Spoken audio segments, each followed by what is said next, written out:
Hello, fellow readers. I'm Ashley. And I'm Jessica. And this is Serious Sisters.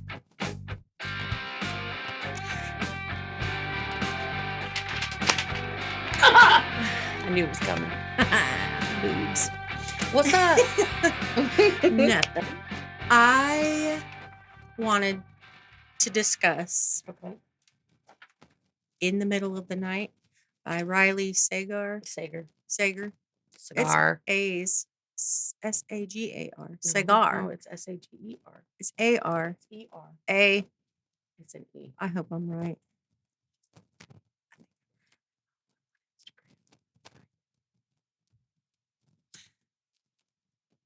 It was recommended to me. Fuck. Ashley told me to read it, so I started reading it.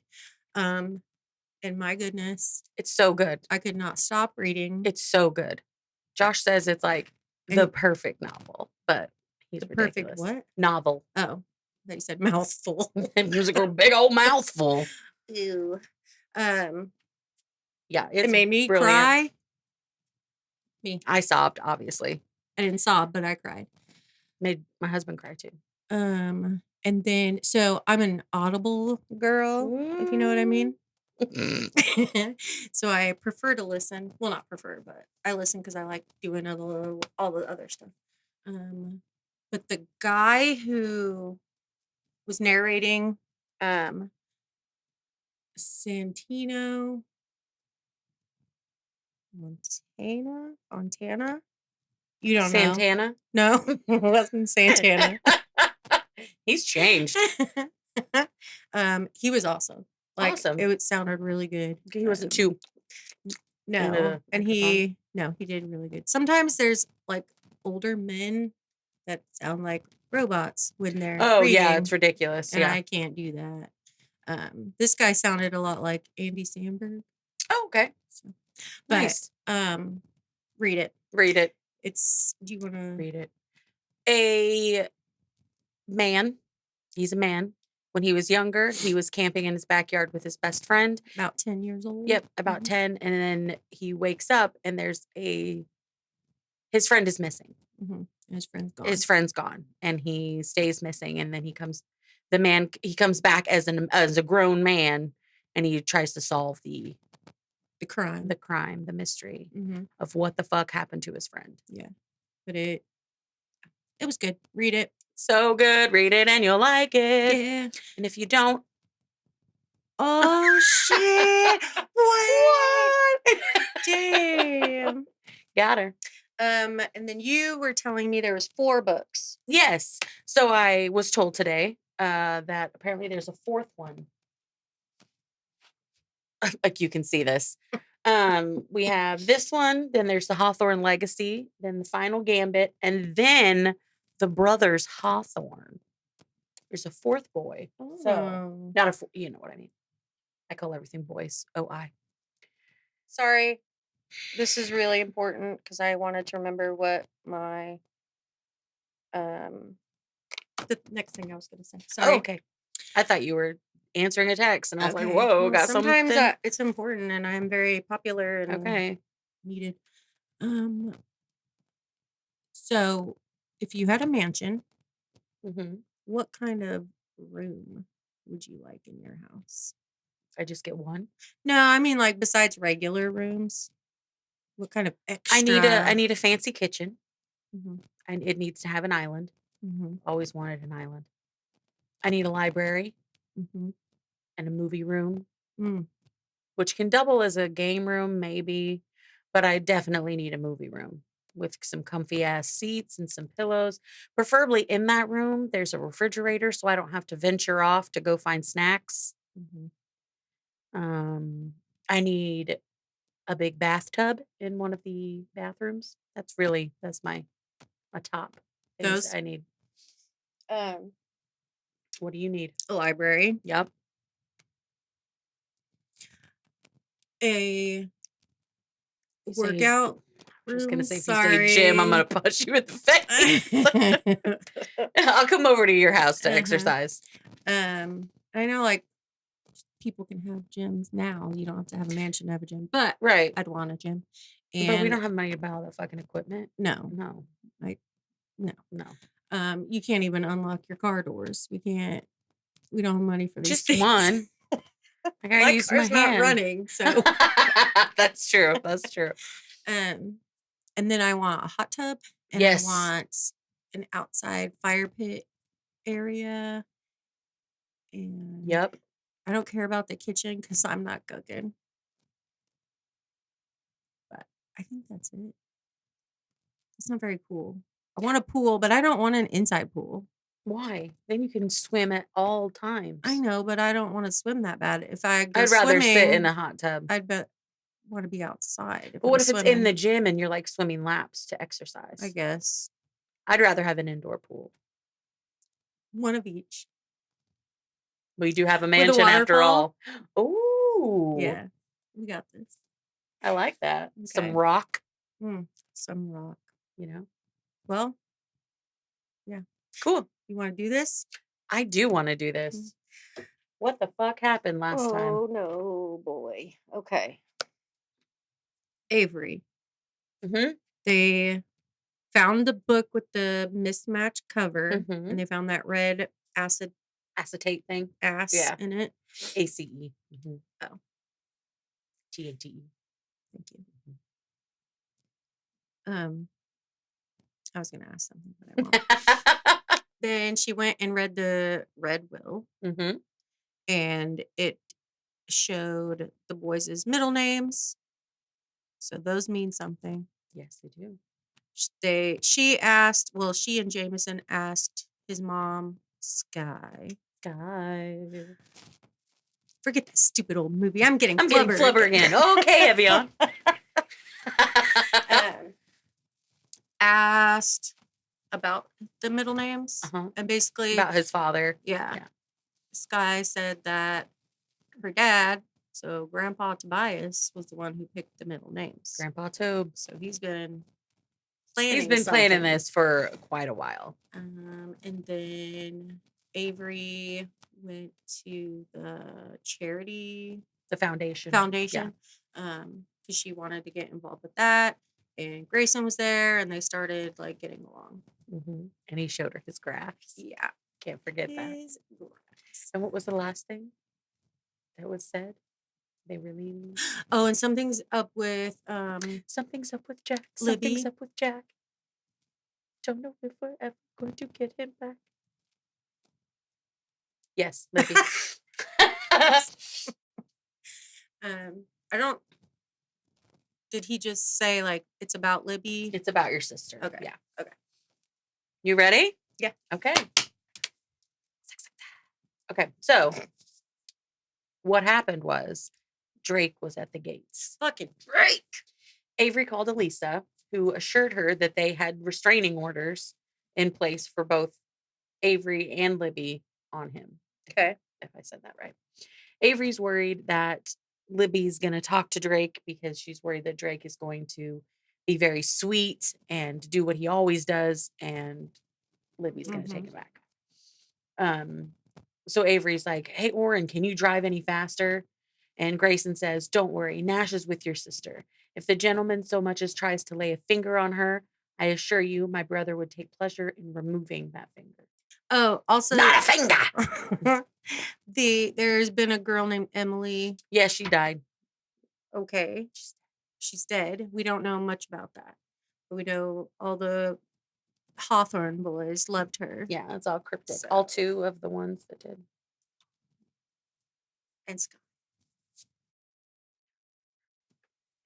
Okay.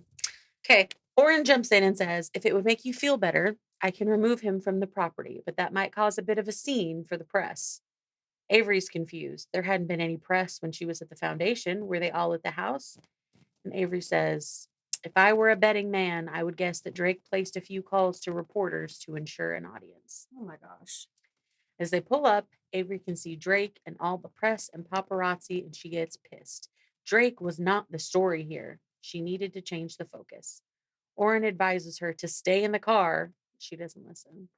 And so he says, "Fine, if you're getting out, I'm getting out first."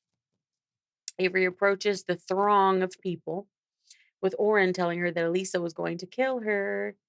Wait. Are we good? Yeah. Okay. I got distracted because I thought the word throng was supposed to be thong. And then I was like, no, that's not right. A thong of people. Throng is correct. Throng. It's very fun to say. So Avery walks up to all the press and clears her throat and says, "This has been a big change. I know why Tobias Hawthorne changed his will. I know why he chose me. I'm the only one who does. I know the truth. And if you run a word about that pathetic excuse for a human being behind me, any of you, I will make it my mission in life to ensure that you never, ever find out." She's lying. She's a big fat liar. Just to get the attention off of douchebag. Elisa didn't like this. She did that. And she calls Avery and scolds her. Avery uses her computer to see what kind of damage she'd done. And it was the leading story on every news site. Hawthorne heiress keeping secrets? What does Avery Grams know? Those are some headlines, just in case you're curious. She remembers that now she knows Emily's last name, Laughlin. So she types it into the search bar and adds Heights Country Day School. And isn't her grandparents the groundskeepers or whatever Essentially, they are? yeah. Okay. An obituary popped up, but that was it. As Avery is staring at a picture of Emily, she hears the thump, thump, thump. She slams the laptop closed because she doesn't want him to see what's going on, and she pulls the candlestick. Jameson enters the room, and Avery asks if he ever uses doors. She's very aware that he's standing real close to her, and she's in nothing but her jammies. Oh, my goodness. I know. She's got big hots for him. I thought she liked the other one. And Grayson. Oh, come on. Both of them? She can't help it. Jameson tells her that their joyride paid off. Remember that movie? Sorry, go ahead. That fucking movie. Candy cane. Candy cane. Oh, Mr. Paul Walker. We should watch that. Anyway. Their little joyride paid off. Yes, it did. He learned something about their middle names. Avery takes the wind out of his sails because she's like, yeah, I figured it out too. Blackwood, Westbrook, Davenport, Winchester. They're not just names. They're places. Remember, she noticed that on the map. Or at least the first two are. Not sure about the other two yet. Jameson gets all close, brings his lips to her ear. I said that right. Said her lips to his ear. That's backwards. And he says, come here. He says, but we'll figure it out. We will, heiress. Ew, ew. Avery knows that she's just a means to tickle. Avery knows that she's just a means to an end for him, but she finds herself saying, feel like a walk? They're going to go search. Oh. Not fuck. Oh. Ain't no fucking in this one. Whoa, that was aggressive. Sorry. This wasn't just a walk. And they both knew it. What was it? Oh, they were looking for something. Okay. Anything. Jameson says, the Blackwood is enormous. Finding anything there will be impossible if we don't know what we're looking for. The brook is easier. It runs most of the length of the property. But if I know my grandfather, we're not looking for something in the water. We're looking for something on or under the bridge. Who wants to hear a story about a bridge? Avery says, what bridge? And Jameson replies, the bridge where my grandfather proposed to my grandmother. It's near Wayback Cottage. Back in the day, that was all my grandfather owned. As his empire grew, he bought up the surrounding land. He built the house. The bridge or the cottage? That's all he owned? Did he own the bridge? No. He owned the cottage, which was all he owned. And then he bought up the land around it. Okay. He built the house. All I got is this bridge. No, sorry. But he kept the cottage up. And that reminds Avery that the Laughlins live there now. And that reminds her of Emily, which she decides to bring up. Jameson's like, yeah, I heard you had a conversation with Rebecca. Jameson tells her that Rebecca has always been the shy one, the responsible one, the one their parents expected to make good decisions. He goes on to say that Emily just wanted to have fun. She had a heart condition. congenital. Her parents were ridiculously overprotective. They never let her do anything as a kid. She got a transplant when she was 13, and after that, she just wanted to live. Aww. Avery remembers that Thea had made it sound like the Hawthornes were to blame, like Emily died because she spent time at the house. Mm-hmm. And Avery asks what happened to her, and Jameson says, Grayson happened to her. Did he break her heart? I ain't fucking telling you. But literally.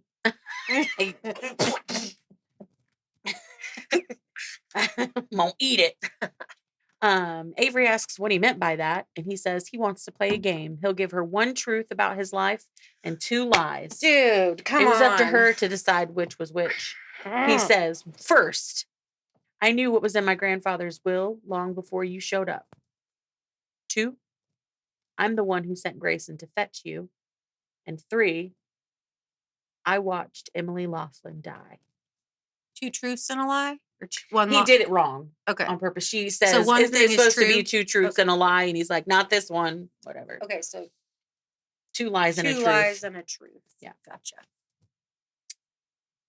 Obviously, the first 2 are lies. And the last one's a truth. Oh, he watched her die? He did. Avery didn't play along. And they walked in silence for a bit. They arrived at the bridge, and Jameson says, I don't know if he built it, but if we're right about this, he almost certainly built something into it. Avery asks if he has any idea what they're looking for, and Jameson tells her that he'll know it when he sees it. Using their phones as flashlights, they inspect the bridge and the railing, finding nothing. Jameson says that they need to look underneath. He'll hold her legs.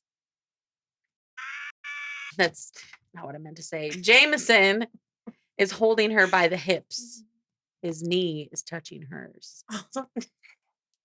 Trying to picture what's happening. In my head, now. I picture that scene on Blades of Glory where he's holding him. They're holding each other, and John Heater's upside down. And they're just like, and his face is in between his legs. Okay, so she's leaning over the bridge. Yeah, and he's got her hips. I don't know why. He's holding her hips. I don't know. Okay. Whoa. Just wanted you to get it. Okay, so knees are touching. No. How does that work? That's what I'm saying. Maybe his knee was just touching her, or it's got to be her torso. Because she's bent over. She's bent over. His knees would be touching like her calves or something. No, her feet. What? No, they're not in a sexual position. No, I know.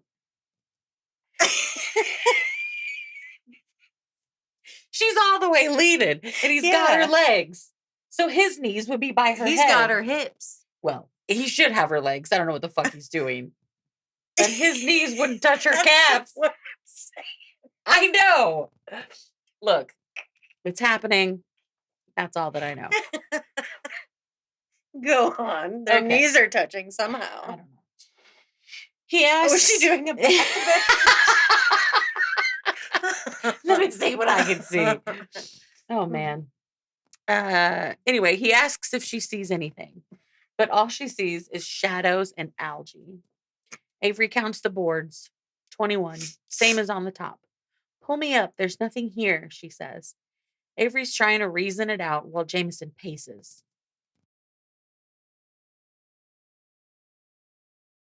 He passed over it. They squatted down. Is it a wooden bridge? Yes. Okay.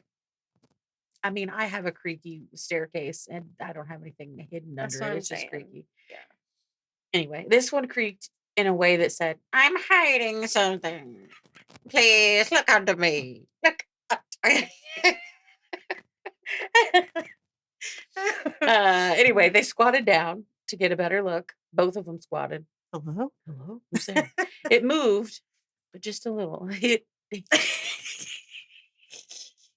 The board moved. Just a little. Just a little. There had to be a latch of some sort to lift this board up. And then finally they found it. Jameson took the latch on the left. Oh, Avery took the latch on the right. And together, Well, they pressed, and there was a popping sound. Okay. Okay. Then they rotated the board until it was facing upright. Okay. Okay. Carved into the wood was a symbol. Jameson says, swastika. Jesus Christ, this book would take a turn. No. Jameson says, infinity. And Avery says, or 8. I like to think she says it like, you're a fucking idiot. It's an 8. Yeah. But I think she was nicer. Or an 8, you dumbass. The next morning, Orrin met Avery at the car with a cup of coffee. He says, don't say I didn't warn you. Inside the vehicle sat Elisa. She's pissed, remember? And she says, I hope you don't have plans for this weekend, Avery, or the next weekend. I was hoping to keep you out of the limelight a little bit longer, but since that plan has gone, you'll be attending a pink ribbon fundraiser this Saturday night and an NFL game next Sunday. You own the team. My hope is that scheduling some high-profile social outings will provide enough grist for the gossip mill that we can delay setting up your first sit-down interview until after we've gotten you some media training. Avery opened her mouth to ask if she had to. Spit on myself. And Elisa tells her that yes to the gala this weekend, yes to the game next weekend, and yes to the media training. Unlike before, when Avery enters the school, everyone is now staring at her. Thea approaches and tells her that they'd be spending a lot more time together. Her parents were going out of town, so she'd be staying with her aunt and uncle at Hawthorne House. Avery asks her why, after everything she'd told her, would she want to stay there? And Thea says, contrary to popular belief, I don't always do what I want. And besides, Emily was my best friend. After everything that happened last year, when it comes to the charms of the Hawthorne brothers, I'm immune. And related. Oh, I guess not technically. Yeah, still enough that that's gross. Yeah. Mm-hmm. Avery met up with Xander at home and told him the Thea news. Xander said that he seriously doubts that Thea volunteered to spend time with their family. He says, it's possible that she fervently wishes for vultures to dine upon my entrails. He's the funny one. Oh, it's hilarious. Avery's like, you? What did you do? And he says, it is a story involving Crocs. Just pick a color of Crocs and buy them already. Get those charms. It's a story involving star-crossed love, fake dating, tragedy, penance, and possibly vultures. That night, in honor of Thea's visit, Mrs. Laughlin made a kick-ass dinner. There was a toast at the end. I don't know why it's at the end. Initially, I'm guessing it's at the end because they discussed how good the meal was. Yeah. Initiated by Skye, who toasted to Avery, and then Thea toasts to Emily. May she rest in peace. That pissed Jameson off, and he got up from the table and he left to go pout. Why are we bringing this up? She's a little bitch. Yeah. Avery waited a few minutes and then followed him out. She runs into Grayson, who informs her that he had followed her and Jameson and found the clue as well.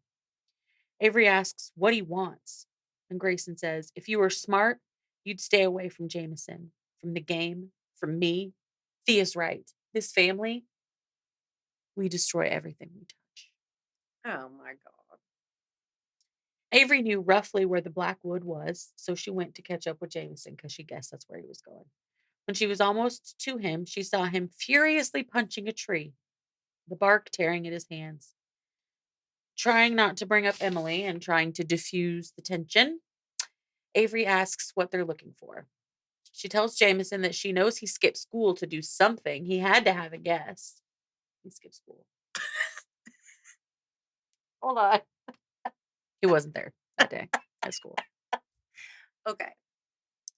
So he had to have been doing something. Yeah. But why is he...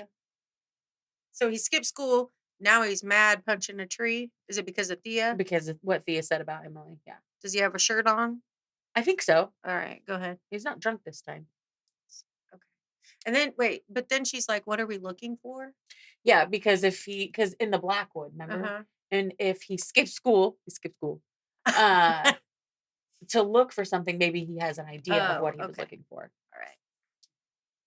Jameson says 4 middle names, 4 locations, 4 clues, carvings most likely. Symbols if the clue on the bridge was infinity, numbers if it was an 8. The Blackwood was so big, it was like the library all over again. Jameson gave Avery a roll of glow-in-the-dark duct tape to put on the trees after she checked them. There had to be an easier way, but until they found it, it was slow work. Glow-in-the-dark paint? Well, then why does it have to... The thing that took a while wasn't the tape, it was the checking every tree. But then she's got to tear off some tape. I know. Maybe put she on the tears it as she's tree. walking to the next tree. It's not easily Duct tape is teared. hard to tear. You got to use your teeth. 2 days later, they were still doing things the hard way. While searching, Jameson mentions that Grayson was also looking for the clue. He'd seen them. Why can't they work together? Sorry. Because there's a rivalry. I know. He had seen Grayson with the map of the Blackwood. Avery says that Thea was tailing her, so she gets it. Thea's tailing me. She only stopped to mess with Xander. Apparently, Thea and Xander dated, and it was an ugly breakup. Avery's grossed out because they're practically cousins. And Jameson says Constantine is Zara's second husband, and Xander is a fan of loopholes. Yeah. Gross. Yeah, but yeah. Yeah. I get it. While checking the next tree, Avery notices a groove. Shining the flashlight at the tree, they see that it says Tobias Hawthorne II. These letters weren't smooth. It was as if a child had carved it. Toby, thought Avery. And then there was a deafening crack. Bark flew and Avery was thrown backward. Jameson yells to get down, and Avery notices that she's bleeding. Jameson was shielding her body with his when the second gunshot rang out. Oh. Someone was shooting at them. Whoa, it got real serious Yeah, there. it did. Did it? Okay. Did what? So, a gunshot sounded. Uh-huh. It knocked bark flying. Uh-huh. And she went down. Yeah, he's like, get down, and he covered her with himself. And then another shot. Gotcha. Right now. Okay.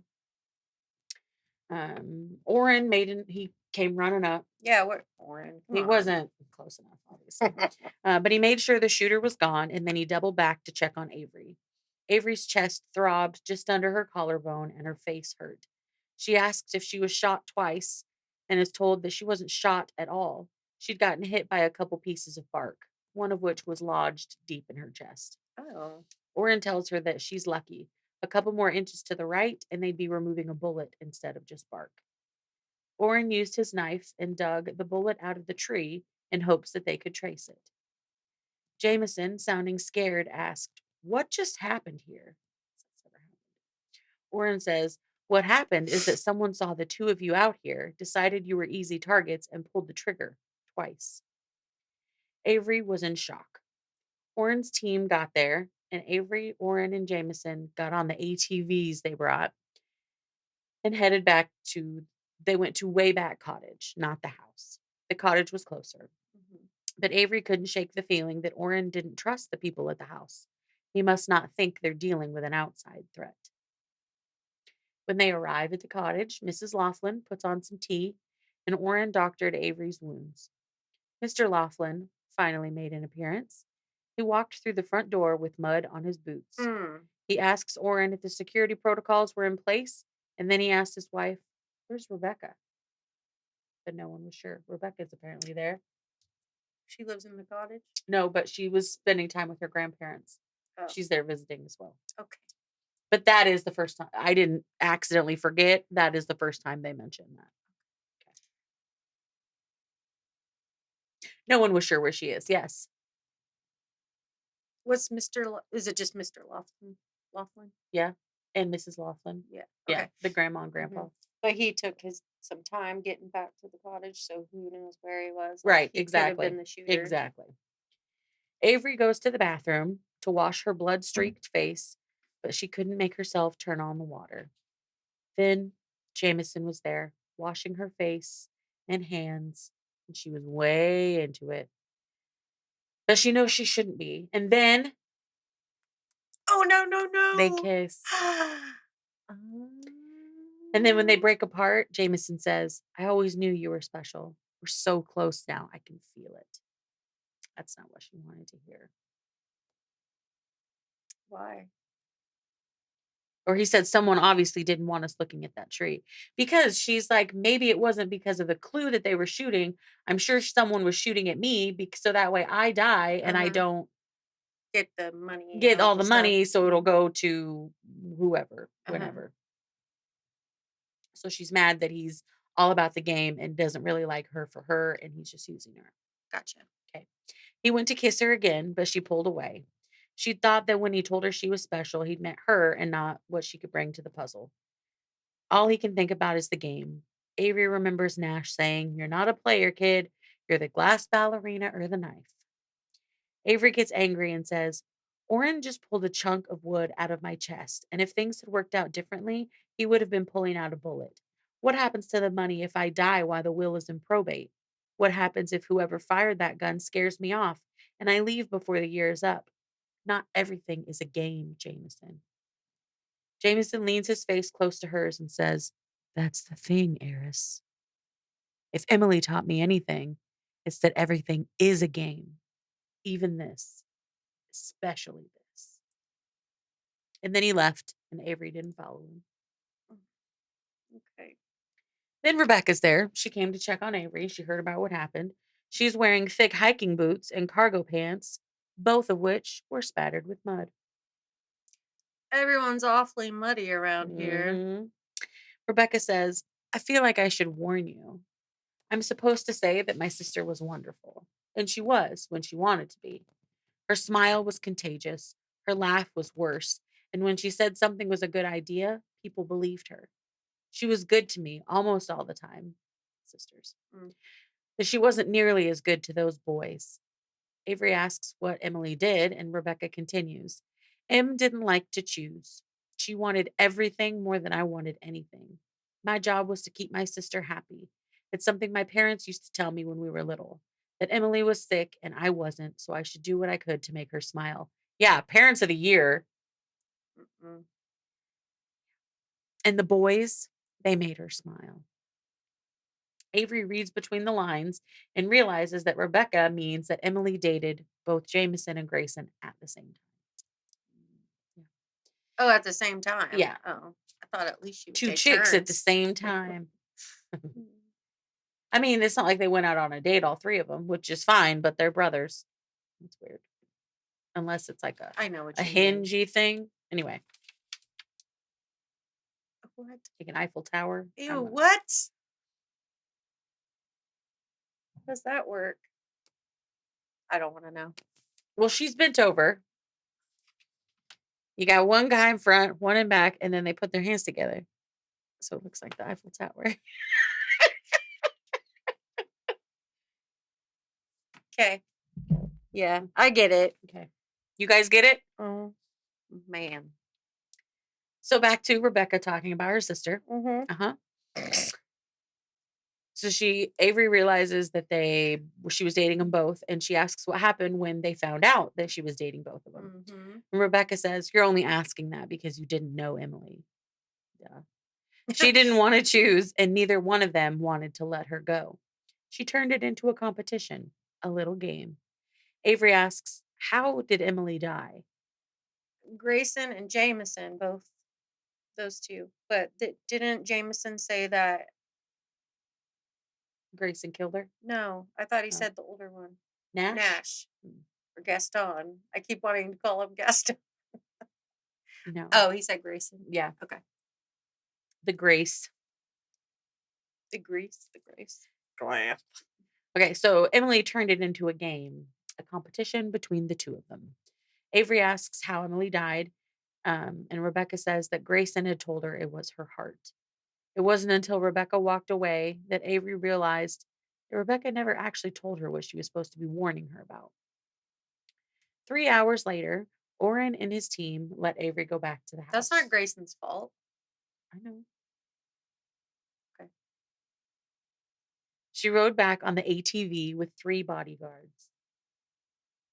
Oren had said he was able to track and verify locations and alibis for all the members of the Hawthorne family, as well as Thea. Avery asks about Constantine, and Orrin tells her that he was clear.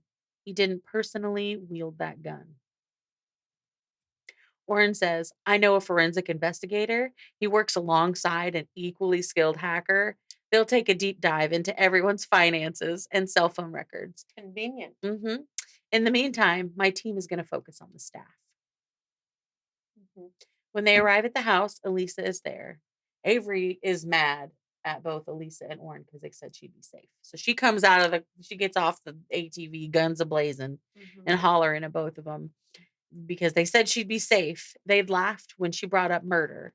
And Elisa says, well, technically you specified axe murder. And technically it is possible there was an oversight, legally speaking. So this is what she explains. I tried to understand it. Typically, if Avery was to die while the will is in probate, her inheritance would pass through to her estate. So it would go to her people, I think. Anyway, it would pass there. However, in the state of Texas, it is possible for the deceased to add a stipulation to the will that requires the heirs to survive them by a certain amount of time in order to inherit. So, like if I put in my will, you can have my money, but you have to survive me for 5 years, live longer than me for 5 years. Then you get all the money. Apparently in Texas, you can do that. Okay. But if she dies, everything would go to, like, if she had kids, it would go to her heirs or whatever. Yeah. Okay. In Tobias's will, the only stipulation was that she had to live there for a year, which would be pretty difficult to do if she was dead. The money would possibly go to charity, but Avery's heirs could challenge that. Libby would be considered an heir and their father. Elisa says, but you won't be legally able to sign a will until you turn 18. Now she's talking about the conservatorship at the foundation, being in charge of the foundation. She says, you can't sign the paperwork regarding the foundation conservatorship either until you turn 18.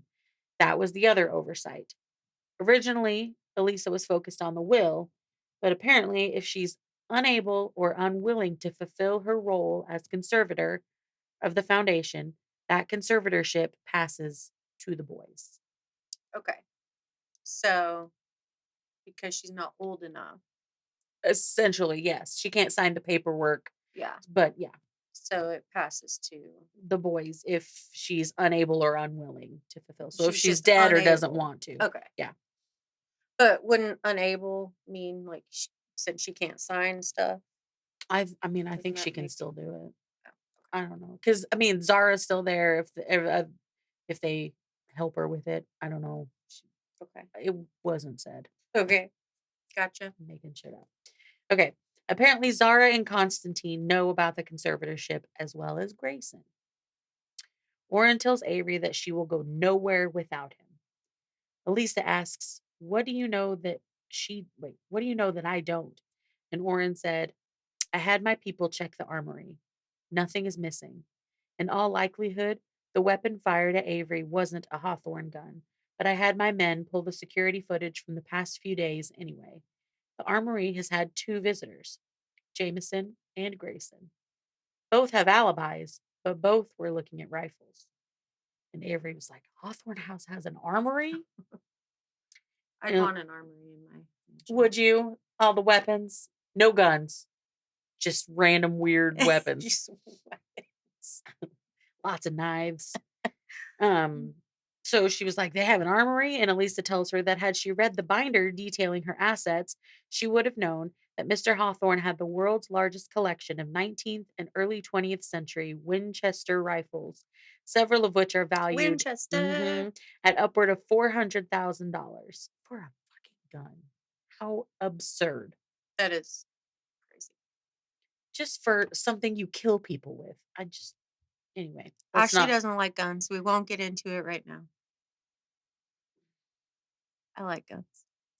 I think everyone has the right to have one. I think Mm-hmm. it should be harder to get them for people. Mm-hmm. I don't think you should be able to go to fucking Walmart and buy a gun. I think that's absurd. I can agree. Okay. Anywho, Avery knew exactly why they were looking at those rifles, and it had nothing to do with shooting her. Jameson's middle name was Winchester. Avery made Orrin take her to the armory. He asks her if there's any particular reason she wanted to see the Winchesters, and she tells him that she's looking for a clue. Avery asks, any thoughts on where your former employee might have hidden a message? Which gun? Which part of the gun? Orrin lays one down on a cloth, excuse me. This is the The cloth. The gun cloth. Yeah, there probably is one. And he ran his fingers over the barrel. He says this was one of his favorites. He was one hell of a shot. Avery found what she, sorry, he was one hell of a shot. Pause. Avery found what she was looking for. The fourth gun.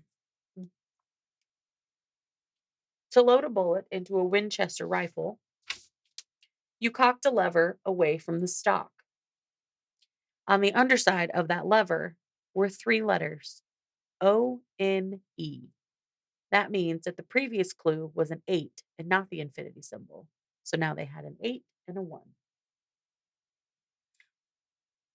Mm-hmm. That's a stupid place to put the clue. Like, who's gonna do that to find it? But go ahead. Well, she did, didn't she? I know. Yeah. She knew. Didn't she did it. Orrin escorted Avery back to her room where she took a shower and finally broke down and cried. Sitting on her bed afterwards, she heard a sound like scratching in the walls, and she thought it was Jameson, so she spoke out, but he didn't. This one time, this reminds me of it. We were at a truck stop. Who? You and me and the family. We were on a family vacation, and we went in there, and I was peeing, and this was my first experience with automatic flushers. How old was I? Like 9? I don't even know if you were 9. You might have been like 7. I was young. Yeah. And I'm in there and I'm pulling up my pants and I heard the click. And I said out loud, Jessica, stop it. Because I thought she was doing something in the stall next to me. And then it flushed and I screamed and I fell on the floor. So, true story. True story. Anyway, so she hollers out, Jameson, is that you? Whatever.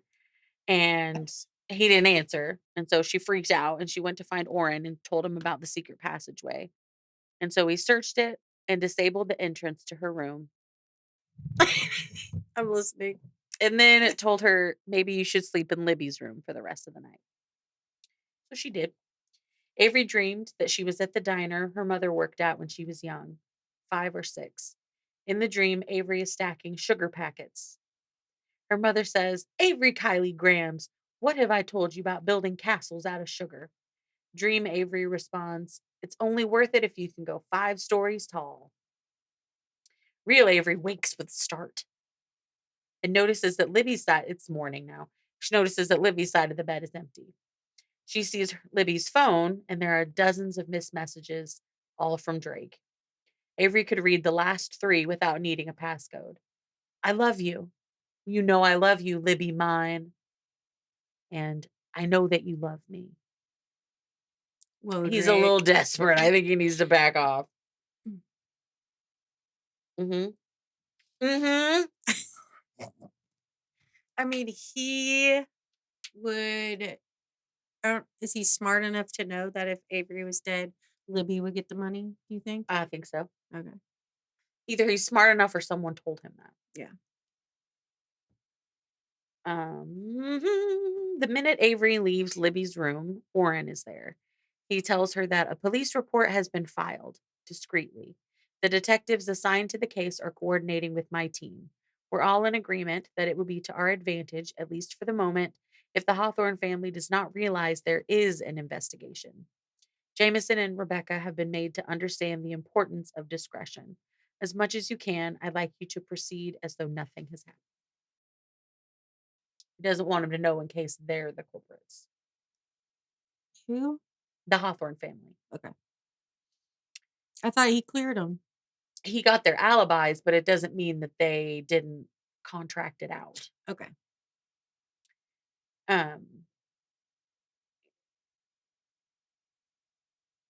Her tummy's growling. Avery enters the dining room and Thea is there. She murmurs in Avery's ear, "You've been a busy girl." Avery asks how she knows and is told Rebecca had called and told Thea everything. It takes Avery a moment to realize that by everything, she just meant the makeout session with Jameson. She didn't tell her about the shooting, just that. Thea was there. No, she wasn't. I thought she was following them. No, just around the house. She was tailing her around the house. Oh. I didn't make that clear. Okay. She was not there. Gotcha. Okay. Grayson approaches and says, "A moment, Miss Grams," in the hall.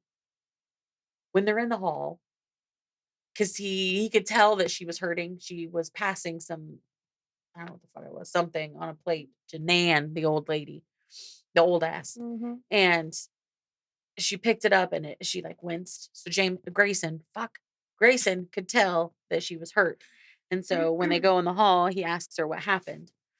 Ignoring what Orrin had said earlier, she tells Grayson that she was shot at. And the shock on his face tells her that he had no idea about the attack. Grayson, he's probably mad about the kiss. Grayson asks Orrin where he was when this happened, and he responds, "Not nearly as close as I'll be from now on." Grayson tells him that if anything happens to her, he would hold Orrin personally responsible. Now he likes her. Yeah. Avery decided to take a mental health day from school. Libby accepted that and decided it was sister time. Avery asked her if she wanted to help her find a Davenport. According to the internet, a Davenport was used separately to refer to two kinds of furniture. I was just thinking of that Family Guy where Brian, like, I don't know if he married that old lady. And she's like, "It's over on the Oh Davenport." my God! You would remember that. So it's either a sofa or it's like a desk guy with hidey holes and compartments. Mm-hmm. Yep. Everything she knew about Tobias Hawthorne told her that they weren't looking for a sofa. With how big the house was, it would take forever to find a specific desk. That's not even a word. Desk. You said it with so much confidence. I did. My brain to mouth function is not working. Avery and Libby decided to search on a grid, wing by wing, room by room. They found themselves. So they did that for a little while. And then Libby was like, "I want to show you the spa." So they stopped by there. And when they're in there, Skye enters the room in a long black robe. And she says that she's ordered a masseuse. And Orrin was like, "Well, the house is closed to visitors right now." And she was like, "Well, then you'll have to buzz him in." And then he says something. He says, "Hawthorne House," he says it again, "it was closed to visitors. It was a matter of security." And Libby's like, "Security? Did something happen?" So Avery explains what happened in the Blackwood, and Libby is pissed that she was not told. Aren't they not supposed to be telling people? And No, Avery's they're telling not. everyone. Yeah, Avery doesn't give a shit. She told Grayson because she wanted to see his reaction. Mm-hmm. And she told Libby because it's you Libby. have to tell Libby. Avery says that Libby had enough on her plate and that she didn't want to add more. Libby asks who Orrin thinks shot at her. And Avery said the shots were fired from inside the wall. This call is coming from inside the house. The shots were fired from inside the walls of the estate. Whoever shot at me had access. Tell me you haven't seen Drake, that he hasn't come here, that you wouldn't let him onto the estate. And Libby says, "Of course I didn't. I'm going to go. And for the record, little sister, you're a minor and I'm still your legal guardian. The next time someone shoots at you, I damn well want to know." Mm-hmm.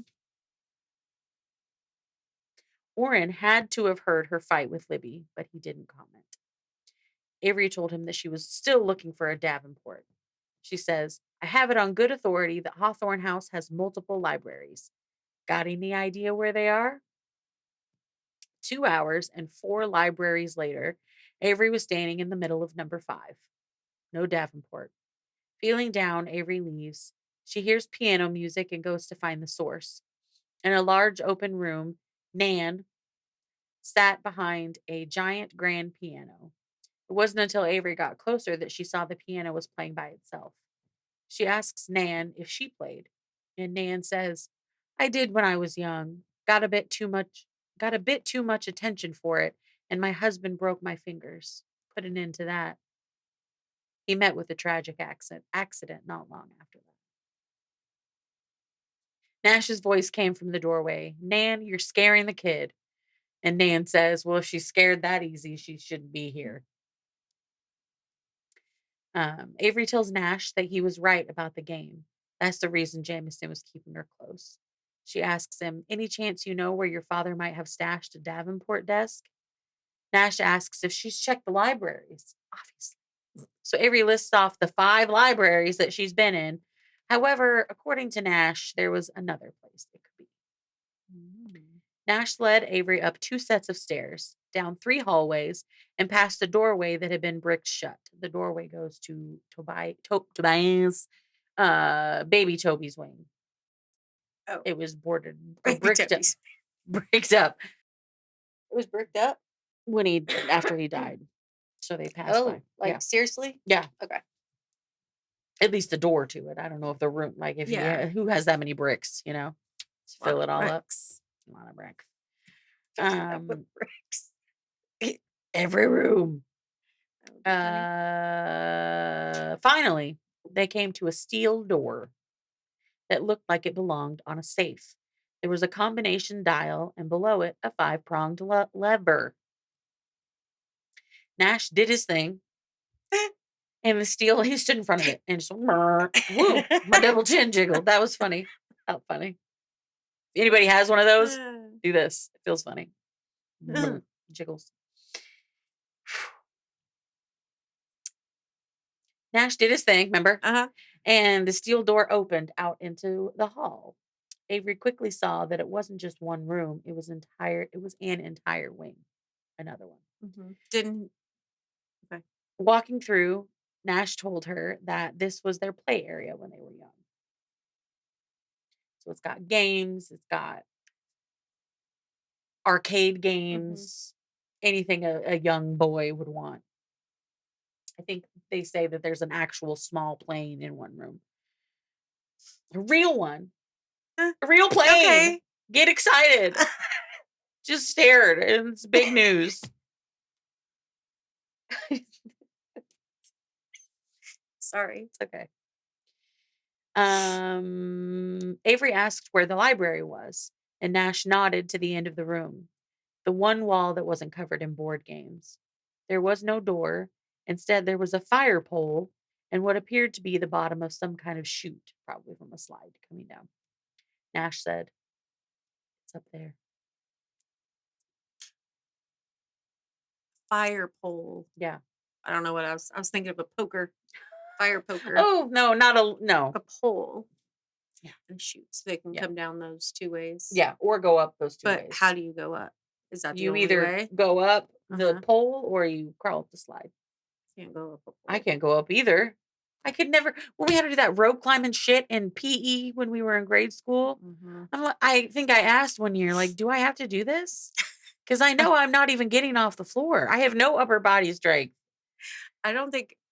And then there was always that one kid in the class that like went all the way to the top and then rang that bell. Yeah, I remember mine. Like who did it? Oh, I think I remember mine. I think my husband was one of those kids. Ew, Josh. I know. It's up there, he says. So Orrin tells Avery that she might pull a stitch if she tries to use the pole. And Nash is confused because he doesn't know about it. So Orrin tells him. But he tells him for a reason. Oh. Nash is angry and goes to have a chat with his people. Orrin did it on purpose, knowing that the employees that Nash had brought to the house would be more comfortable talking to him. So if he asked them about it, he would get more information. Okay. So because of the stitches, Avery chooses to climb up the slide instead of the pole. The last library in Hawthorne House was small. As Avery stood in the room, it was like a kid's library. So there's like short Oh, shelves. that's cute. Yeah. As she stood in the room, she felt a breeze. It was coming from a crack between two shelves. The shelf was on a hinge, and Avery pulled it open. She was so excited to have found a hidden passage all by herself. Using her phone as a flashlight, she descended the stairs. When she reached the bottom, Grayson was there, holding his own flashlight.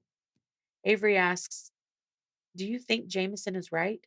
Does this puzzle of your grandfather's end with answers?" And Grayson says, "It ends with something. The old man's games always do. How many of the numbers do you have?" She tells him the 2 that she has, and he's at the same spot with also the 8 and the 1. The only ones they need are Xander's, the Blackwood, and Grayson's, the Davenport. Avery checked the sides of the desk and the drawers. Empty. The top of the desk raised up to reveal a compartment underneath. She ran her hands around the sides of the compartment and felt a groove. She's always finding grooves. Them grooves. She pressed the wood in hard, and it popped out. Avery closed her fingers around the wooden block and pulled it away from the desk, revealing a small opening. Inside was a keychain with no key, and the keychain was plastic in the shape of the number 1. 811. Yep. So now they just need one more number. And then what? I don't know. And then they'll figure out where the fuck they have to put that number. Up your ass. You don't tell me. I'm not telling you. It's cheesy, but I like it. It's very cheese. Who be shooting? Who be shooting at her? It didn't get her. Anyways, thank you for listening. Do the things, and we'll see you back here next time. Bye. We harmonized. Did you hear that? And we both saluted. Oh my God. We're great.